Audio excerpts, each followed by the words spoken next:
Hello and welcome to Peterson Wealth Services. This is our 2020 end of year point of view, our final video.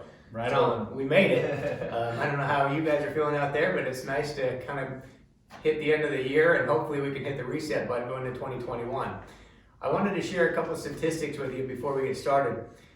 You may have clicked the link here to understand a little bit more of what we're saying, but as of today, each citizen in the United States would owe $83,000, a little more than $83,000, if we were to pay off our national debt. Ooh. That's a bit of a scare. Yeah, not fun to know that. That'll kind of wake you up a little bit. But last year at this time, the national debt stood at about $22 to $23 trillion. Now we've added on some additional spending, and we're sitting at $27.5 trillion U.S. national debt. So we're kind of wondering how we're going to ever pay this off, as Congress continues to just talk about how we're going to spend more money and get more money out there. Now again, this is a little bit of a different year, well, a lot different. Yeah, way different. With the pandemic, but we're talking about an additional round of stimulus. Yesterday we recorded a video. Yesterday it was December 22nd, today December 23rd. And now we wake up this morning to find out President Trump threatened to veto that bill unless more stimulus money went into the individual's hands. So yesterday it was $600 and $1,200 for couples. Today, he's saying that he wants $2,000 for individuals, $4,000 for the couples. So what he's basically doing is get more hands into the individuals, the American citizens, try to cut back, hopefully some of what he's saying is some of the spending that he felt was unnecessary that was put into this bill in order to get it pushed through. It's kind of the bad side of Congress when you see all the things that they throw into these bills that just get puddled into it. Yeah. Spending on stuff that we don't even know about, millions of dollars going to foreign countries. Yeah, that's a little bit frustrating, but I think one thing to consider with interest rates and where they are, why is the government taking advantage, or I guess trying to take advantage of low interest rates? We're at all-time lows right now, so when they're sending money out or borrowing money, it's at a lower rate than it has been in the past. So I think that's one caveat there, a little bit of a difference, but we're spending more than we make. I mean, that's the bottom line. That's true. We have to think about the future, repaying it. Yep. When rates start going up, they're starting to think about how we're going to repay it. As Shaun and I discussed with a lot of you with your home mortgages and stuff, things like that, we are not too worried about clients who take out a home mortgage because the rates are so low. So we feel like you can borrow money and potentially invest the difference in a portfolio and make a positive differential. Yeah. But with the government, it's not a long-term fix. So sooner or later that debt's going to come due and the rates are going to be higher and higher and higher. So we're worried about inflation. We're worried about some interest rate increases in the future. Right now, the government thinks that they can borrow, put it out into the economy and get a return on that money because of the revenues that are kicked back from businesses and individuals who are capitalizing and making money, in turn, revenues back to the government. So we're watching those things. Those are just some interesting statistics, but remember those folks who are going to get these checks have to be on individual under $87,000 of income, and for a couple under $175,000 of income. So if you're below those, you can expect a check in the next few weeks. If you're above those numbers, you're sorry, but you're not going. You're out of luck. You're out of luck. So Kate's going to put up some charts for us to kind of go through where we're at today, and we'll try to quickly go through a couple of slides.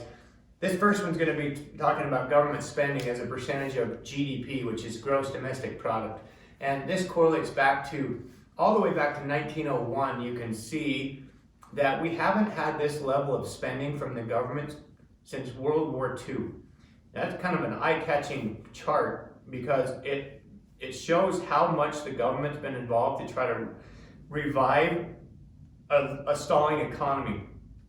In the near term, this is a good thing, obviously, because more money gets kicked out into the economy, more spending. Businesses have, again, higher earnings. There has been a redistribution to a large extent in how these dollars are getting funneled into the economy. Yeah. And Shaun's going to talk about where we've seen the biggest gains in the market and why. This pandemic has created an entirely new situation for investors, and we want to know, we want to share with you what's happened and maybe the outlook for what's going to happen going forward. But just keep in mind the government spending is an issue, and we want to make sure that we're dealing with what's going to happen in the future. Yeah. specifically, we're really concerned about inflation and rising rates. So we've made some adjustments in some of our models, long term to be ahead of that. Returns this year have been very interesting if you look at the major indexes that we follow all the time. So you see in the Dow Jones probably plus 5-6% for the year, and that's your dividend value stocks that we all know their names very well. The S&P I think is around 14-15% for the year, and the NASDAQ is 30+% for the year. So saying, hey, the market's done pretty good given the situation, I would say that's good, but you've got to consider where it's done good in the market. So your growth companies, your information technology companies, and Kate's going to throw up a chart right now that shows different sector returns of the S&P. So the very first one there, you're seeing year to date, and this is through November 30th, online retail is seeing 63% increase in returns. Information technology, 36%. Groceries, home improvement, lower 30% returns. So this COVID, the pandemic, has really changed how we do business, how we communicate with others. So that's why you're seeing a lot of this online stuff do so well. Companies in that area and information technology do so well because we're changing. We're kind of in a revolution with this. Down on the end of this, you're looking at your worst performers: energy, airlines, hotel resorts, cruise lines. I mean, I think that's pretty obvious why they've struggled through this, but that's the return discrepancy. Your value, your dividend payers have not really done that well. Your growth companies have done extremely well. We've been fortunate. We've had allocations to those in our model, so it's really helped with our returns here at Peterson Wealth. Now, that being said, you might be listening to this saying, okay, Shaun, everything is done so well, especially in the technology space. Is it overvalued? Is there a bubble there? And the next chart Kate's going to throw up is from Alkeon Growth Partners, which is it's a investment that we use for clients. They put out some great commentary. This is one of their charts, and one metric that we use is called a PEG ratio, so price to earnings growth ratio. And you can see we're about at a medium level if you look to the far right on that chart, 2020. Back in 2000, 2001, 2, 3, when kind of the technology bubble happened, that's when price to growth was out of hand. So that's what we would call overvalued. Not going to get into that too detailed, but right now we're saying, look, earnings are keeping up with the price appreciation, and we feel comfortable. And we're actually thinking, 5, 7, almost 10 years, maybe even still good growth in these technology companies.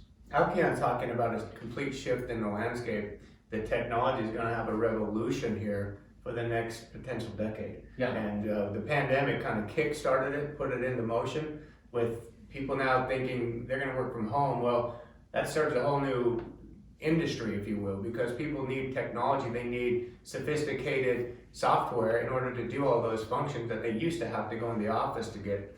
And we're seeing companies innovate right now. We're seeing amazing new things coming out. Just the new apps that you're able to utilize with your iPhone are unbelievable. So companies in that space are bringing in all the revenues, and unfortunately, they're pulling away from some of the other areas of the market. So we've had to really think about our portfolios repositioning from the real estate, the REIT market. I mean, Commercial real real significant estate compression there. I mean, you see it when you drive around downtown or major cities. You're seeing for lease, for rent. I mean, people are losing their tenants, and so we made a big shift early in the year out of that space. And the things that we're telling you, looking forward to next year. Yes, we're excited about things, but we're still going to have volatility. We always throw that caution in there that things just don't go up forever. I mean, everyone hopefully realized that this year when we saw in end of March markets drop, but they came right back up. So